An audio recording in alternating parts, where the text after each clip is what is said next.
ऊसासाठी ऊसाच्या फडामध्ये सकाळ उगवण्याच्या अगोदर काम सुरू करणारे आपण सर्व ताई मंडळी तुम्हाला सगळ्यांना पहिल्यांदा मानाचा मुजरा करतो, कारण तुम्ही सगळं आहेत म्हणून माझा कारखाना चालू आहे। तुम्ही नसता तर कारखाना काही चालला नसता। आपण सर्वजण ऊसाचा पुरवठा करता, त्यामुळे कारखाना चालतो, त्यामुळे शेतकरी जगतो, त्यामुळे कामगार जगतो आणि त्यामुळे एकंदरीत सगळं आर्थिक चक्र चांगल्या पद्धतीने चाललेलं असतं आणि आपल्या सगळ्यांच्या रोजीरोटीचा सवाल यामधून निकालात निघतो। पण सर्व ताईंनो, खऱ्या अर्थानं तुम्ही तुमच्या प्रकृतीकडे बऱ्यापैकी दुर्लक्ष करत असता। मला वाटत नाही की तुमच्यातल्या कोणी जाऊन कधी दवाखान्यात अशी तपासणी केली असेल की ज्यामुळे आपल्याला काही व्याधी आहेत का, आपल्याला काही अडचणी आहेत का आणि हे सोडवण्यासाठी आपल्याला काही करायचं आहे का।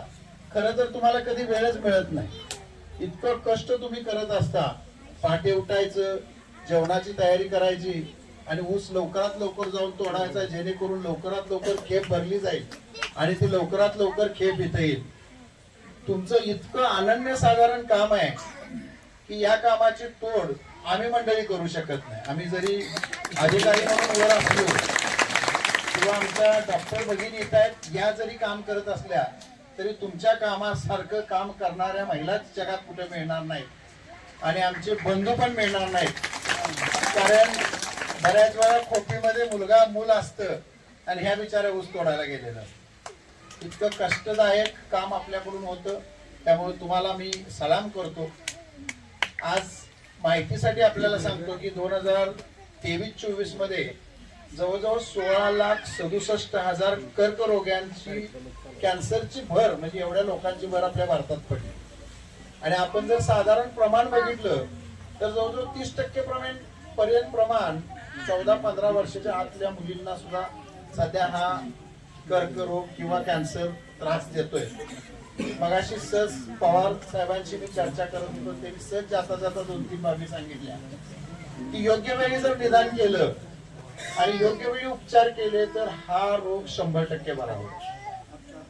आपण काय करतो, त्याला प्रचंड भिवून जातो।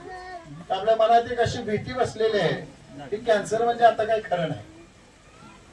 पण ताईंनो, आपण जर त्याचं डायग्नोसिस किंवा निदान जसं आज आपण तपासतोय आणि यामधून समजा एखाद्याला निदान झालं, भिवून जायची काही गरज नाही। इतक्या पुढं मेडिकल टेक्नॉलॉजी गेलेली आहे।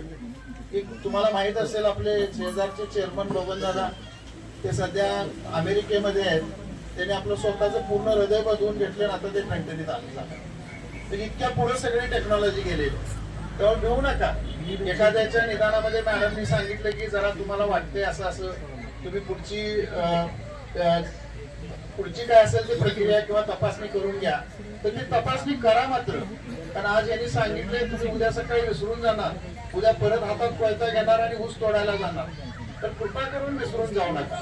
कारण हा आजार जर बळावला आणि पुढे गेला तर मात्र याच्यामध्ये खूप खूप कॉम्प्लिकेशन किंवा अडचणी निर्माण होतात। तो जोपर्यंत बाळ स्वरूपात आहे, बारका आहे, तोपर्यंत त्याच्यावर सर्व प्रकारचे उपचार तुम्हाला मिळतील आणि त्या उपचारामधून निश्चितपणे तुम्ही यातनं बरं होऊ शकता। आज आम्ही कारखान्यात पण डेंटलचं क्लिनिक घेतलं होतं, त्याच्यामध्ये पण आमचे कर्मचारी वगैरे बऱ्यापैकी समाविष्ट होते। तर पुढच्या वेळेला डॉक्टर आपण एखादं इकडच्या ह्या मंडळीच्या सर्वांसाठी जर डेंटल वगैरे असं करता आलं तर आपण करूया। कारण ही मंडळी कुठलीही शरीराची काळजी घेत नाहीत, कुठलीही काळजी घेत नाहीत, फक्त कष्ट करायचं, काम करायचं, इतकंच ह्या मंडळींना माहीत असतं। आणि ह्या सगळ्यांची जे नवरी मंडळी बसलेले आहेत, तुम्ही पण लक्षात घ्या, ही बिचारी आहे म्हणून भाकऱ्या मिळतात, ही नसली तर भाकऱ्या मिळणार नाहीत। दुसरी बायको काय कोण तुम्हाला देणार नाही या वयात, लक्षात आलं का। त्यामुळं आता जर काय कुणाची अडचण निघाली तर त्याचा औषध उपचार दवाखाना हे सगळ्यांनी करा, नाहीतर उद्या म्हणणार जाऊ दे का, बघून गेल्या काय कशाला बघत्यास, काय होत नाही, असं करू नका। माझी कळकळीची विनंती आहे की या सगळ्यांची काळजी तुम्ही घ्या, म्हणजे तुमची काळजी परमेश्वर घ्या। कारण हे महिला काय असतात, अंगावर काढायची सवय असते, त्यांना वाटतं काय होत नाही। आणि हे रोग असा आहे की तुम्हाला काय दुखत खुपत नाही किंवा तुम्हाला बोलताना अडचण येत नाही, तुम्हाला चालताना अडचण येत नाही, पण त्या आतल्या तुमच्या शरीराचं डॅमेज करत असतो। त्यामुळे तुम्ही याची काळजी अत्यंत चांगल्या पद्धतीने घेणं गरजेचं आहे। यासाठी कारखानाही तुमच्या पाठीशी आहे। रोटरी क्लब तुमच्या पाठीशी आहे, त्याची काय कुठली काळजी करू नका. आपण सर्व सदृढ राहावं, आपल्या सर्वांना चांगली प्रकृती मिळावी आणि तुम्ही प्रत्येक वर्षी आमच्याकडे येत राहावं, ही पण आमची भावना आहे. तुम्ही सदृढ राहावं, प्रत्येक वर्षी आमच्याकडे यावं. आमचा कारखाना आपल्यामुळे चालतोय, या सगळ्यामध्ये आपलं मोलाचं सहकार्य आहे.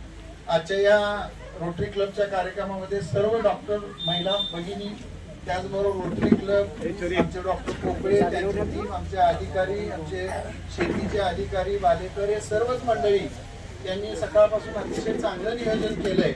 त्याबद्दल मी आपल्या सर्वांना मनपूर्वक धन्यवाद देतो.